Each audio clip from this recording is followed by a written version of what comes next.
Today I'm going to tell a story about something my dad did when I was about 5 years old. He was in the Coast Guard, and as a seaman, he liked to go out on the boat, and we lived in Long Island, so we were on the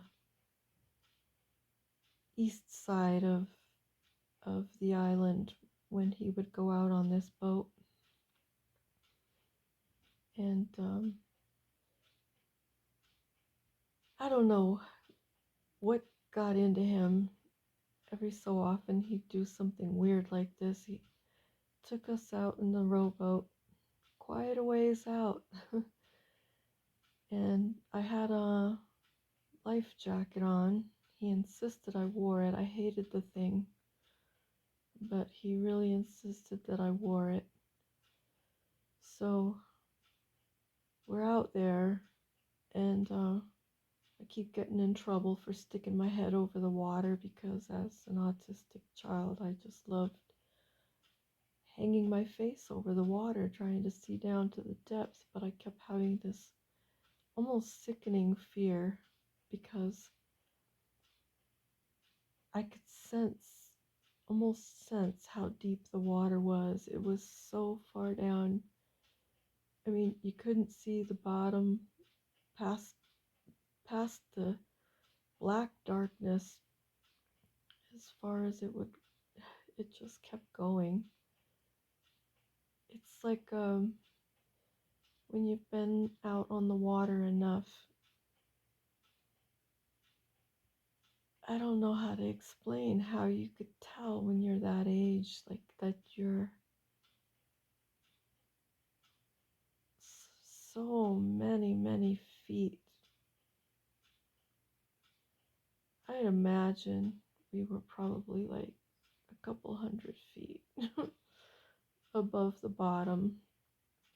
And to me, having had an episode where I came to realize what death was for a child, that it was a reality if it happened. I was keenly aware that something could happen to me and I could die. And lo and behold, my dad says, "Get in the water. I want you to experience the ocean." And he lifts me up in the boat and puts me over the edge and into the water. And immediately I'm cold, like it doesn't feel severe at the moment, but gradually becomes where I'm shivering and begging him to, "Please, Daddy, let me get back in the boat with you. I want to get back in the boat." And he keeps saying, "It's okay, just stay there. You're okay, you're okay." I have no idea, and I've never understood why he did this. But being a seaman in the Coast Guard, in the Navy, he knew about tides, moon, like he knew all of the systems of the sea. He knew when things would occur. And this was in the daytime. It was sunny out. And pretty soon I notice I'm surrounded by jellyfish. They're about 4 inches wide, floating. More and more and more of them are coming. They're coming up, they touch the surface, so they go back down all around me. And I knew jellyfish could sting you and that it would hurt really, really bad. My father yelled at me one time when I'd found a big one on the beach. It was probably about 15 inches wide, long tentacles, and I was trying to poke at it with a stick, and he just scolded me up one side and down the other not to touch it, and explained to me about the severe burns it would cause and how you could even die from it. And here I'm surrounded by all these, like, thousands of little, well, not so little, but, you know, these jellyfish. And I keep begging him, Daddy, please take me back, but he couldn't now. He couldn't now because it would, if one of them touched me, you know, it could sting me. And not a one of them stung me. Not one. And he lifts me back up when they're gone, when it's like safe to do so. He finally, and I was so cold. And he pulls me by the arm and lifts me back into the boat. And I feel like that's the last thing I could remember. I think I was like to a breakdown. I don't remember going home. This is me. I was a kid with a photographic memory, okay? And it's before it was damaged by possibly anesthesia when I had my tonsils taken out after many severe infections in my eyes, ears, nose, throat, and lungs. I came back from the surgery and I didn't have instant recall anymore like I did before. So it's kind of like a kind of memory people with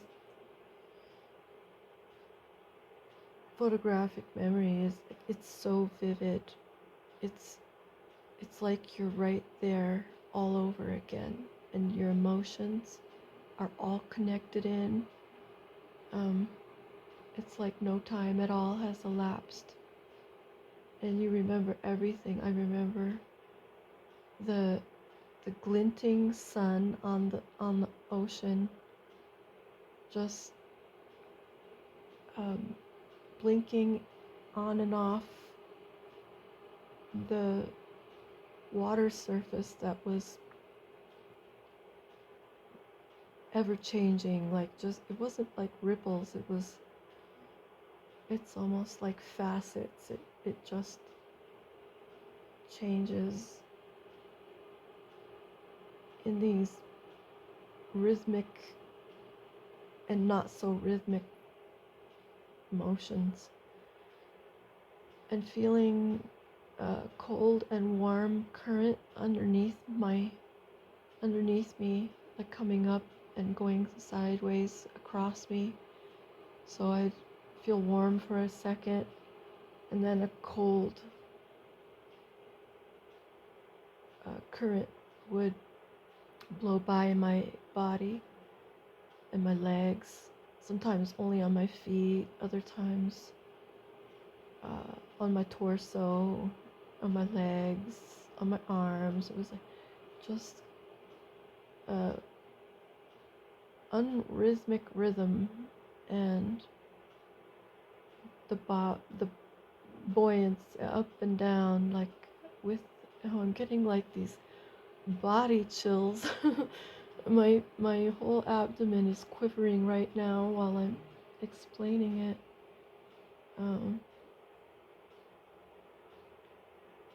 It was just something so hard to convey to another human being, how to paint a picture with words that are of memory that is so vivid, so still in the moment, like timeless, and I mean, I could still see the boat alongside me, not close enough for me to reach. Trying to be an obedient kid and doing what I'm told, trusting a parent I didn't trust, and not understanding what is the purpose of this. Why are we doing this painful experience? Why are you doing this to me? And never ever ever having an answer. My dad never giving me an answer. And there was seemingly, even as an adult, no good reason for this lesson. I'll never know. But anyway, I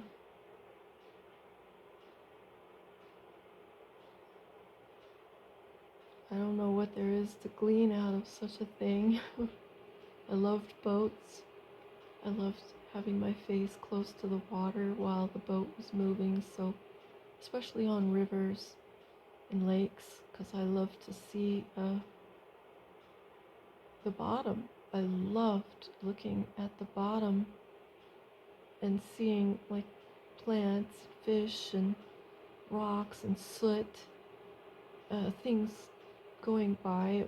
It's just part of an autistic fascination with things underwater, in glass, behind glass, shadow boxes, apothecary jars, just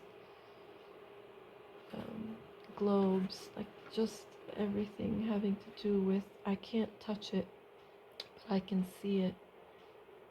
And I love talking about my photographic memories because they're from a baby's perspective or from a toddler or young child's perspective. Trying to keep them isolated when I talk about it so I could talk about each one at length, because I have the tendency to want to talk about them all when they all connect in my mind. And I'm still shivering right now. I'm shivering with nerves, just remembering. It's also not like remembering a bad or a good experience, but it's remembering something so emotional and vivid, something I'm so connected to so deeply. I don't know how to explain. It's like both a good and an uncomfortable exhilaration anytime I go back and talk about childhood memories. Well, that's all for this particular video. I'm not sure what I'm leaving anybody with, but I always find it interesting listening to other people's memories, and it doesn't matter to me what their memory is. I've heard some good ones, like a guy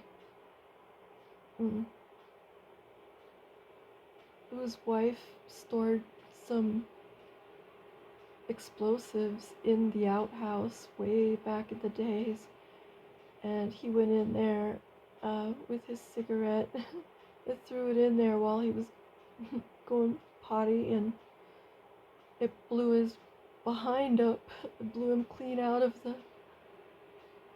the outhouse, and he watched his wife and daughter come barreling out of the house to figure out what happened, and she knew it had to have been him blown up, and she thought he was dead, and he was out by, I think he said, the lake. And it's just a hilarious scene.